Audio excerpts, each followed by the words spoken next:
Yn gyntaf ar am.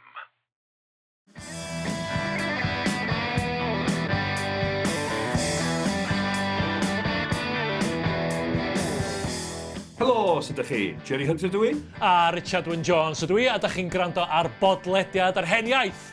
Podlediad rhyngwladol, lle mae'r Americanwr sydd ar hyn o bryd yn Cambridge, Massachusetts, yn ceisio addysgu a diwyllio rhywfaint a'r fachgen o Ynys Môn sydd bellach yng Nghaerdydd, ynglŷn â llenyddiaeth i iaith ei hun.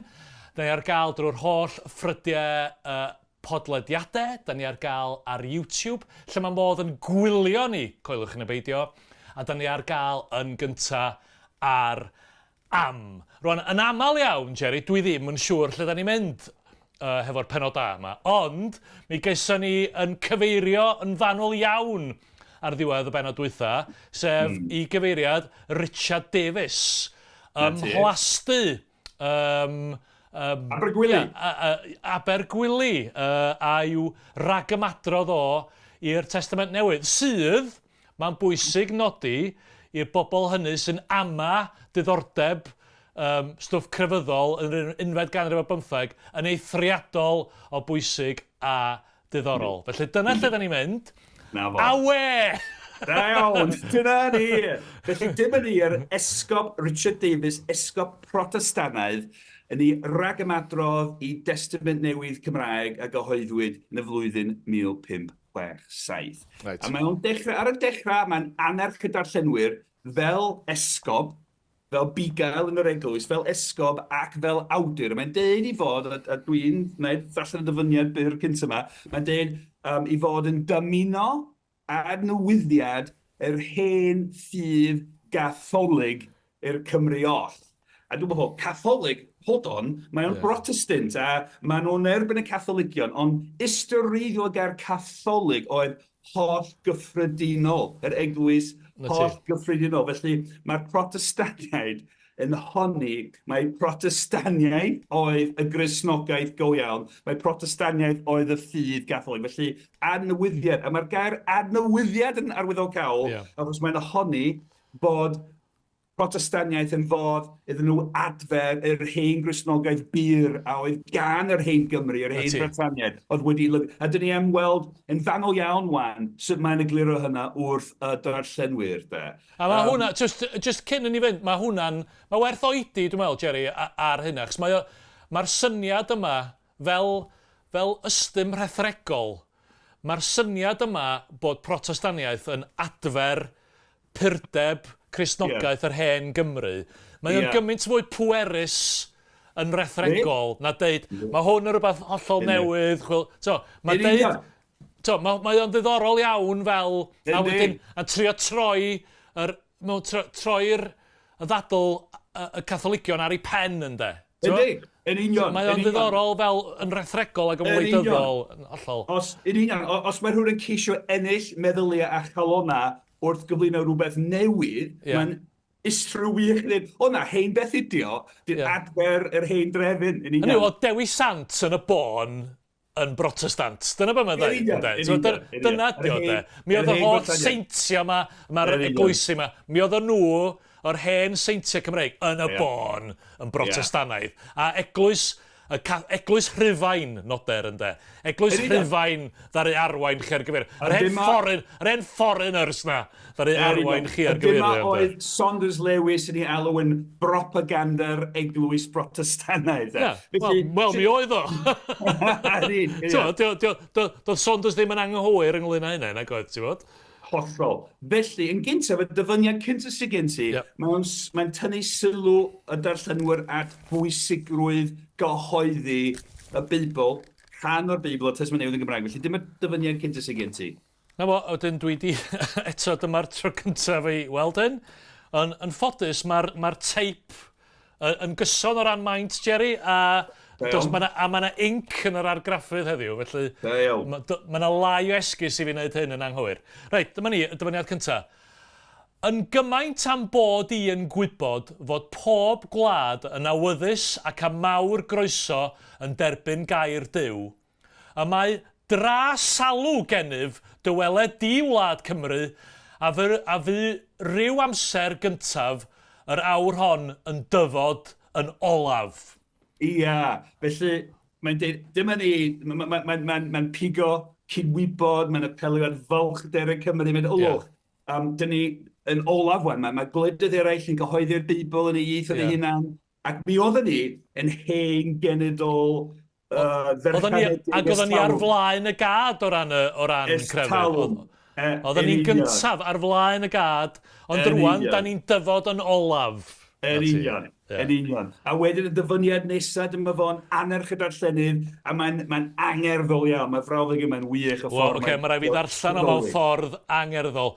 Deffro dithau bellach Gymro glân fy anwyl am caredig frawd yn Nghrist Iesu. Paid ag edrych i'r llawr, tremia i fyny tu ar lle i'th hanyw. Y lle ti'n dod ohono fo. Na ti. Hanfod fel berf wedi rhedeg, felly hanfod, hanyw, i'r lle rwy ti'n dod ohono. Tremia i fyny, edrych i fyny. Paid edrych i lawr, edrych i fyny. Mi ydyn ni fel Cymru yn dŵad yn reiddio o le gorech cael gwych, a dyn ni wedi syrthio. Felly mae eisiau codi llygaid, cofio'r hen fawredd a'i gofleidio wan. So, wych, mae rethreg, mae'r awdur gwych yna, mae'n gallu llunio broddig i'r bwerus da. Wan ta, mae eisiau ti anadlu yn ddofn Richard, mae dyfyniad nesaf yn hir iawn, ond mae'n manylu ar hyn, a mae'n manylu ar y ffaith, ar y propaganda mae'n ceisio i gyflwyno, bod y hen Gymru, yr hen Frytaniaid wedi bod yn wych o ran popeth, o ran disg, o ran llenyddiaeth ac o ran crefydd, ynddo. Reit, felly, dwi wedi cael diod o ddŵr, mae hon yn estynedig, ond dwi am drio'n ora. Coffa'r hen amser, y mofyn ath henafiaid, chwilia'r storiau, ti a fuost gynt anrydeddus ac uchel dy fraint. Ni wna fi sôn am urddas parch ac anrhydedd bydol yr hen Frytaniaid. Tewi a wnaf am y gwrolaeth, dewrder, buddugolaethau ac anturiaethau'r Cymru gynt. Mi a ollynga heibio amryw gelfyddydau, synwyr disg doethineb ar athrylyth rhagorawl. Ac ni byddai anhawdd i mi roi trosof awdurdod o hen lyfrau cofion ac ystoriau dilys i gadarnhau a gwirhau fod y cyneddyfau a rhinweddau hynny oll yn amlach ac yn helaethach ar y Britaniaid yn yr hen amser nag ar nasiwn ac ydoedd i'w cymdogaeth a'i hamgylch. Felly mi oedd yr hen Frytaniaid, yr hen Gymru, yn fwy rhinweddol, yn fwy dysgedig, yn fwy diwylledig na unrhyw genedl arall o'i cwmpas. Na'r Saeson mae hynna'n golygu da. Nag ar nasiwn ac ydoedd i'w cymdogaeth o'i hamgylch. A hollol. A mae'r rethreg na, mae'n wych, mae'n glyfar. Mae'n dweud, na i ddim sôn am urfas y parch ac anrhydedd yr hen Frytaniaid, tewi wynaf am y gwrolaeth o'r dewdir. Wrth gwrs, o'r dweud hynny, mae'n crybwyll ar rhinweddau yma. Na i ddim sôn am hyn, ond mae'n sôn amdano fo wrth yn hebio. Dwi'n wych iawn. Felly... A bod genna ni fwy o hyn na'r unrhyw nasiwn. Nasiwn ydi cenedl yn y cyd-destun yma, ie, hollol. A felly dim ar neges yn gryno, mi oedd yn hynafiau ni, yr hen Gymru, yr hen Frytaniaid, yn wych. A mae rhaid ni yneliad bod yn wych eto, ynddo. Ac yn well na'n cymdogion ni gyda llaw, ddim jyst yn, gret. Eridion. A mae rhywbeth diddorol iawn o ran hynna, achos dyn ni'n gweld yn yr Rhagymadrodd, mae'n sôn dipyn am yr hen gwrthdoro, yr hen wrthdoro, yr hen ymrafal rhwng y Cymru a'r Saeson. Ac dwi'n hoffi, o ran hunaniaeth Gymreig yn y cyfnod, weithiau dwi'n hoffi i weld o fel rhywbeth palimpsestaidd, lle mae gen ti un peth ti'n gallu gweld... Yn gorosod ar ben y llall. Beth arall, yn gallu gweld y ddau beth yr un pryd, ddau beth yr un pryd. Achos mi oedd Richard Davies yn esgob yn Eglwys Loegr, yn cofleidio hynna. Ond eto, mae'n trafod yr hen ymrafal rhwng y Cymru ac yn bod y Cymru well o'r Saeson. A'r chwarter canrif yn union ar ôl y deddfa oedd i fod i ddileu y gwahaniaeth rhwng y ddwy wlad. Yn union. A wedyn mae dyfyniad nesaf yn fyr iawn, ac wedi'n rhestru yn y dyfyniad hir ti'n newydd i ddarllen, Richard, yn dweud, oedd gen i'r holl rhinweddau'r Hen Frytaniaid, wedyn mae'n sôn am un rhinwedd benodol, wedi'i rhestru llwyth o bethau. Dwi'n cof a wnaf am un rhinwedd rhagorawl a gydbwysa y rhai uchod oll, sef crefydd di-lwgwr, Cristnogaeth byr a ffydd ffrwythlon ddi-ofer. Yn union. Felly, oedd yr Hen Frytaniaid yn wych, mae'r holl bethau gwych, ond y peth pwysica oedd y crefydd di-lwgwr. Wrth gwrs, sy'n golygu bod crefydd presennol a'i catholigiaeth wedi ei llygru yna. Bod yr Hen Gristnogaeth yn byr, felly mae'r ansoddeiriau yma, maen nhw'n foesol iawn, maen nhw'n dderniadol, mae eisiau llaw eich foesol, mae'n Cristnogaeth ni yn byr, yn ddi-lwgr da. Mi oedd crefydd y Cymru yn byr ac yn ddi-lwgwr. Mi oedd. Mi oedd, a wedyn mi ddario syrthio, ynde. Dyna di'r pwynt, ynde. A da ni rwan... A mae'n oglir o hynny'n fanol iawn, sydd darfydd iddo syrthio. Felly, y dyfyniad nesaf, mae'n crynhoi stori apocryffaidd. Chwyr mae'n sôn am y Beibl. Mae'r apocryffa, mae straeon apocryffaidd yn straeon neu chwedlau Beiblaidd nad ydynt wedi cynnwys yn y Beibl. Maen nhw'n straeon am gymeriadau Beiblaidd sydd yn heb eu cydnabod bod yr awdurdodau oedd wedi golygu ar oed y Beibl yn gyd. Felly, diolch yn y fersiynau swyddogol. Na, yn union. So, stori apocryffaidd am gymeriad Beiblaidd. Joseph o Arimathea, ac y stori'n honni i fod o'n un o apostolion, un o ddisgyblion Iesu Grist, ac ar ôl i Iesu farw, yn ôl y stori apocryffaidd, ffiglen o dath Joseph o Arimathea, holl ffordd i Gymru neu i Brydain. Wrth gwrs i fod o, pawb yn gwybod hynna. A dyma fo'n yn ôl y stori yn cyflwyno Cristnogaeth i'r Hen Frytaniaid i hynafiad y Cymru lle. Felly yn ôl y stori yma, mi oedd y Cymru, yr Hen Gymru, yr Hen Frytaniaid wedi cael Cristnogaeth bron yn syth o Lygad y Ffynnon, un cam i ffwr o Iesu Grist i hun. So dyma arwyddocaul stori Joseph o Arimathea. Felly dyma'r dyfyniad nesaf. A dyma fersiwn Richard Davies o stori Joseph o Arimathea. Dyma ni, o blegyd, yn y 10fed flwyddyn ar 20 ar ôl dyrchafiad Crist, y daeth i'r deyrnas hon, sef Cymru, Prydain, Joseph o Arimathea, disgybl Crist, ac eraill disgyblion Cristnogaidd dysgiedig gydag ef. Y gwir hyn, megis ac y derbyniasont hwyr ffydd a'r crefydd a'r Cristnogaeth gan Grist ei hun, felly y pregathasont ac y dysgasant yn y deyrnas hon. Felly dyna ti, y pwynt, mae'n ogystal uniongyrchol rhwng Crist a crefydd cynnar neu Cristnogaeth cynnar y Cymru. Yn union. Drwy gyfrwng Joseph Arimathea. Briliant. Yn union. A dyn ni wedi trafod llawer o chwedlau Cymraeg yn y podleidiau yma, yn y gyfres hon wrth drafod Ellis Griffith yn gynharach yn yr 1915, y modd o cynhwysodd Ellis Griffith hen chwedlau Gwerin Cymraeg yn ei hanes o'r sgwennu hanes y byd, yn ôl yn y gyfres gyntaf, wrth gwrs, nath gyfle i fenylu ar y Mabinogion, Pedair Mab. Dim yn stori chwedl oedd yn berthnasol iawn o ran y Dywygad Protestannaidd, o hefyd o ran hunaniaeth Gymreig. Yn ogystal â dadla, taflu llwch i lygad pobl y dweud, yr Hen Gymru yn Gristnogion pur yn Protestaniaid, neu broto-Brotestaniaid. Ond eto mae'n ffordd o adfer balchder y Cymru, fel mae Cymru yn licio meddwl mae'r Gododdin yw'r testyn llenyddol hynna yn y byd, licio meddwl mae Madog, y Cymro Madog nath ddarganfod Dogol America. Felly mae'n ffordd o adfer balchder hefyd o ran hynna. Dwi wastad yn licio'r syniad, dwi'n dychmygu Joseph Arimathea yn i'w gwch yn cyrraedd Gibraltar. A maen nhw'n dweud, pa ffordd da ni'n mynd? I'r dde neu'r chwith, ogia? A mae'n landio fyny'n, dwi'n gwybod, pen draw pen llun yr la, dwi'n licio'r syniad yna, gwych. Yn hollol. A wedyn, mae'r rhagymadrodd yn hir iawn. Dwi'n mond i dewis rhai dyfyniadau i grynhoi y modd mae Richard Davies yn adrodd y hanes neu'r ffug hanes yma. Da? Right. A wedyn mae'n sôn am, wrth gwrs, y Saeson, yr hen Saeson yn dŵad i Brydain, yn dechrau goresgyn Brydain, a wedyn mi gafodd y Saeson i troi yn Gristnogion. Felly mae'n trafod hynny ar gwahaniaeth rhwng y Gristnogaeth newydd, lygredig gafodd y Saeson a'i hen Gristnogaeth byr y Brytania. Felly mae'r dyfyniad nesaf yn dechrau sôn am y Saeson wan. Y Saeson, y pryd hynny, oeddent baganiaid.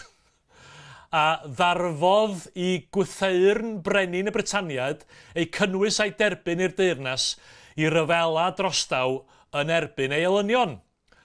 Ysbys ydyw i bawb sy'n darllen y storïau beth fydd ddiwedd yr ymdynnu rhwng y Saeson a'r Brytaniaid. Y Brytaniaid a orfu arnynt gilio i gyrrau ac eithafion yr ynys.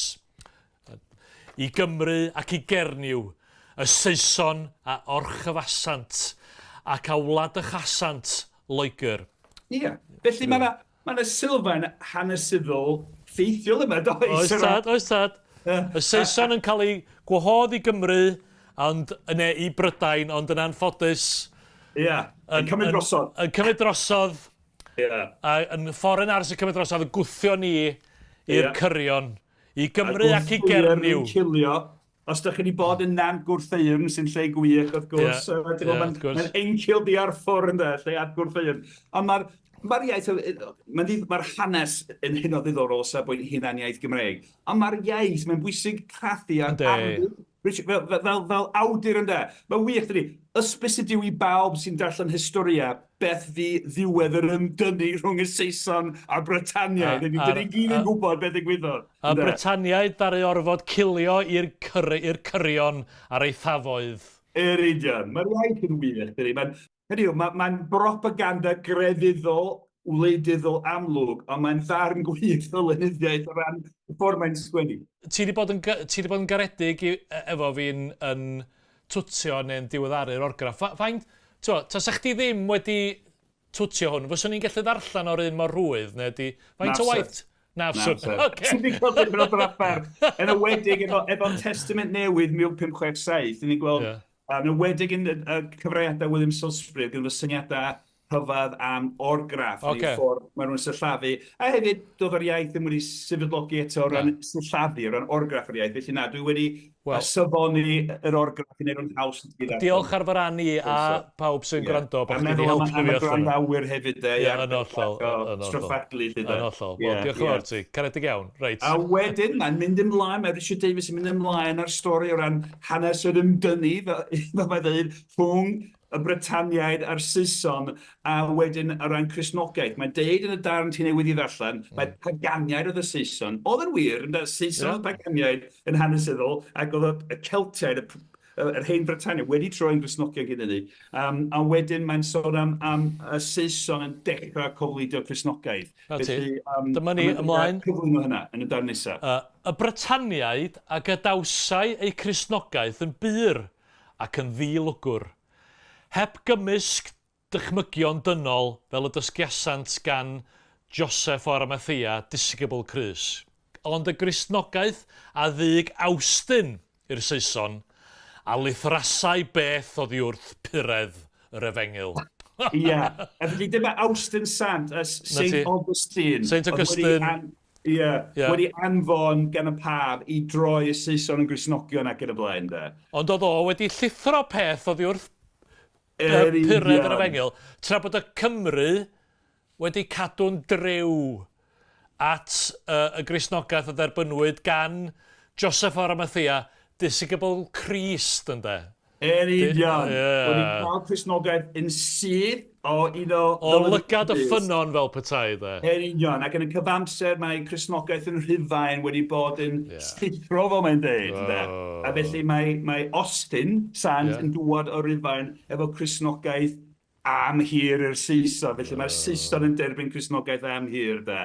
A mae'n gyfrwys iawn, achos does modd gwybod, mae bosib bod Richard Davies yn credu hyn hefyd, mae'n anodd gwybod achos mae dipyn ohono fo wedi seilio ar hanes go iawn i ryw raddau, ond eto mae'r gwerthuso o ran beth sy'n byr a beth sy'n amhir wrth gwrs yn wahanol iawn i'r hanes go iawn. Mae'n ffantastig. Dwi wir yn mwynhau hwn. Mae'n wych dydi, mae'n ddogfen anhygoel da. A wedyn y dyfyniad nesaf, dyma fo'n parhau a'i ddehongliad o'r hanes yna, lle.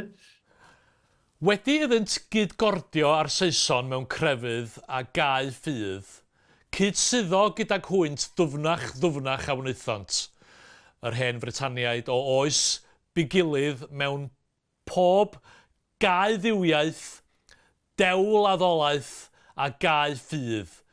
Sef fel hyn y digwyddawdd cymysgu Cristnogaeth y Britaniaid ac amhyredd crefydd y Saeson. Ac mae'n wir, mae'n hanesol gywir da, enghraifft yn y canrifoedd cynnar ar ôl yr Saeson ymsefydlu ym Mhrydain a throi'n Gristnogion ac oedd y Celtiaid, yr Hen Frytaniaid, yr Hen Gymru yna yn Gristnogion yn barod. Ac un o'r gwahaniaethau rhwng y ddau fath o Gristnogaeth oedd mae cyfri Pasg. Mae Pasg yn symudol, dych chi'n gorfod gwybod sydd wedi weithio allan pryd mae Pasg yn dŵad bob blwyddyn, ac oedd yn wahanol, ac oedd yn holl bwysig, achos os ydych chi'n Gristnogion, a mae dathlu Pasg yn holl bwysig ynddo. Mae'n ganolog i'r stori fawr Gristnogol, lle da.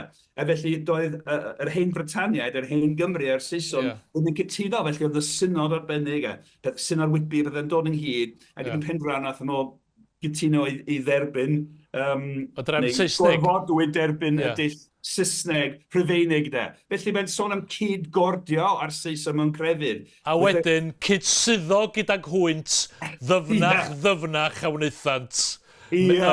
Oes bugilydd mewn pob gau ddiwiaeth. Mae'n briliant yn ei. So, y fwyaf da ni'n treulio dan fawd y Saeson, y pella da ni'n syrthio o'r llwybr cul, neu da ni'n colli'n ffordd. Mae llygredd Cristnogaeth y Saeson yn llygru crefydd y Cymru wan. Amhyredd crefydd y Saeson. Ac unwaith eto, dyma propaganda'r Eglwys Protestannaidd yn ôl son. Ond fel ti'n dweud, Jerry, jyst i fynd yn ôl pwynt, dyma Richard Davies, esgob yn Eglwys Loegr, wedi cael i'w orchymyn gan Elizabeth y Cynta i sicrhau bod y Beibl ar gael yn Gymraeg, ac yn yr Rhagymadrodd i'r cyfieithiad o'r Destament Newydd, yn deud hyn am y Saeson. Yn ffan ar y Saeson, gymaint. Mae'n ffantastig, dyni. Mae llenyddiaeth Gymraeg 1915 yn arddangos yr hunaniaeth balymsestaidd, yr un wedi gosod ar draws y llall, yn ei gweld y ddwy hunaniaeth yr un pryd yn de. Mae'n eglwys Anglicanaidd, eglwys Loegr oedd hi. Doedd ddim sôn am yr eglwys yng Nghymru, a doedd ddim archesgob yng Nghymru tan y 1920au. Yn ollol. Felly, Eglwys Loegr ydy hi, a eto, dyma fo'n deud yr holl bethau cas am yr Saeson a'i grefydd. Mae fatha'r fersiwn, yr 1915 o'r syniad mae bod y Cymru yn troi at Gymraeg pan mae'r Saeson yn cerdded i fewn i'r dafarn. Mae'r syniad mae bod yr stwff ma yn cael ei gyhoeddi yn swyddogol yn y Gymraeg yn lambastio. Yn lambastio y ddoniol iawn. Yn feddwl. Gret.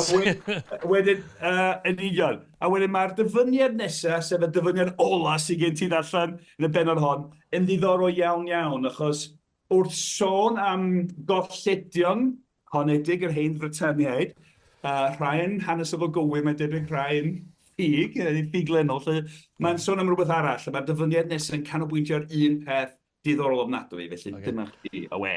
Yn nesaf at hyn, galw gof y golled a gaffas y Cymru am ei llyfrau beth bynnag faint, a'i celfyddyd, a'i historiau, a'i hacha, a'i ysgrythu'r lan, ysllwyr yr anrheithwyd oll Cymru ohonynt.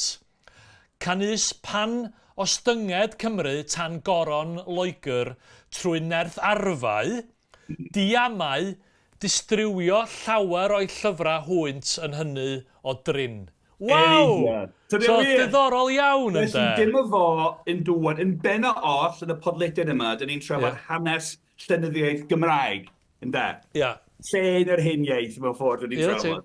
A dyma fo yn dŵad at hanes llenyddol o'r iaith Gymraeg, yn dweud, mi oedd gan y Cymru's talwm lot o lyfrau, lot o lawysgrifau, yn cynnwys straeon, hanes, achau, celfyddyd, mae'n dweud, a'r sgwyllt lan. Sy'n bod gennym ni y Beibl yn Gymraeg gyn, bosib, pwy o wir. Ond stori mae Richard Davies hwn wedi gweld hyn a wisgo'r Gymraeg efo'r Beibl yn hi i ewyr. Y llwyr yr anrheithwyd oll Cymru ohonynt. Yr holl beth yma, gafodd ei dwy'n ohono ni pan gafodd Cymru i goresgyrn trwy nerth arfau gan goron Loegr. Sef y goron mae'r esgob Anglicanaidd hwn yn ei gwasanaethu de. Mae hwnna'n... Tydi o'n rhyfedd...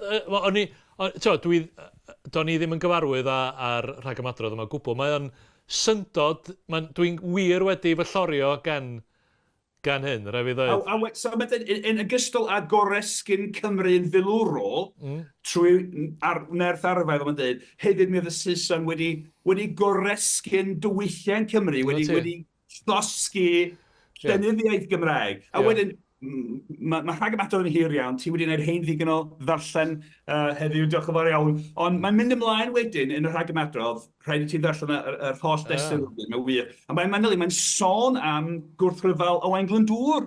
Mae'n dweud pa ddistryw ar lyfrau a gafas y Cymru oedd ei wrthryfel Owain Glyndŵr, a mae'n mynd ymlaen. Ac, mae'n sicr, mi oedd cyn Glyndŵr hyn oed adeg rhyfeloedd rhwng y ddau Lywelyn a sawl tywysog Cymreig arall a Brenin Lloegr. Mi oedd rhai o'r mynachdau Sistersaidd yn cefnogi tywysog Cymru yn y blaen. Felly, mi oedd, mae'n debyg llenyddiaeth wedi colli trwy oherwydd rhyfeloedd ac yn y blaen. Ond beth sy'n ddiddorol iawn i fi, ac falle'n anusgol, falle'n naifrwydd fi na anwybodaeth, ond mor fuan ar ôl yr uniad, yr hyn y gelwyr bellach y deddfa uno, dyma chdi ffigwr sydd yn uniongyrchol dan reolaeth y goron, achos Eglwys Loegr, Eglwys wladol ydy, yn dweud, does am chwarae bod yr uniad rhwng Cymru a Lloegr yn ddim ag eithrio grym bon braich, grym milwrol, anrheithio, concro,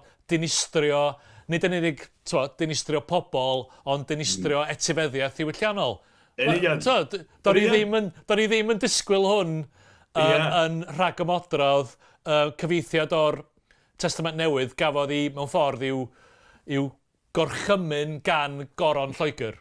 Yn hollol, ond mae hynny mor wych, a dwi'n meddwl am hynny'n aml, mae'n beth mor wych i fyfyriwr yn y gylch, mae'n rhyfeddol dydi, de. Ond eto, mae'r holl beth, mae hanfod Testament Newydd Cymraeg 1567, wrth gwrs, yn fodd i ganmol y Frenhines Elizabeth yn dweud, wel, dyma hi yn rhoi'r Beibl i ni yn Gymraeg. Mae hi adfer, mae'n dweud ar y dechrau, adfer yn hen ffydd, felly diolch i'r Frenhines Protestannaidd Saesneg yma. Sori, falle mae hwn yn gwestiwn rhy fawr yn wedi gan bod ni eisiau dirwyn y sgwrs i ben, ond oedd Cymreictodd y Tuduriaid yn cael ei weld fel rhyw fath o ran o hyn, oedd Elizabeth yn cael ei ystyried bod gen i rhyw fath o gydymdeimlad arbennig hefo Cymru oherwydd i hacha Cymreig. Mae beirdd Cymraeg yn cyfnod yn aml yn sôn am acha Cymreig y Tuduriaid ac yn blaen. Ac yn y llaw, mae rhywbeth dwi'n credu bod hanesu wedi gwneud digon o waith ar hyn, a mae'n bosib iawn bod Elizabeth yn darllen Cymraeg. Na ti, oedden nhw'n galw i The Welsh Witch yn doedd, o diddorol, sobor o Jerry, waw, ymddehero i bawb am fy narllen clogyrnaidd, ond oedd hwnna yn, i fi, yn syndod ac yn sobor o ddiddorol. Felly, diolch i ti unwaith yr agor, Jerry. Diolch i Richard Martin, sydd wrthi yn ffilmio ac yn gwenyn y gongol yn fyna, a sy'n gwneud hyn i gyd yn bosibl. Diolch i chi am wrando, am wylio. Da ni'n arbennig o ddiolchgar os da chi'n rhannu'r wybodaeth am fodolaeth pod efo unrhyw un all fod efo diddordeb. Mae hwnna'n gymwynas mawr iawn. A ni, gallwch chi ddeithio nhw bod ni ar gael drwy'r gwahanol ffrydiau podlediadau. Da ni ar gael ar YouTube, lle mae'n fod yn gwylio ni hefyd, a da ni ar gael yn gyntaf ar am. Ac felly, gyda hynny, ymunwch efo ni am y tro nesaf, am rhywbeth sobor o ddiddorol, dwi'n siŵr. Hwyl am y tro. Hwyl fawr.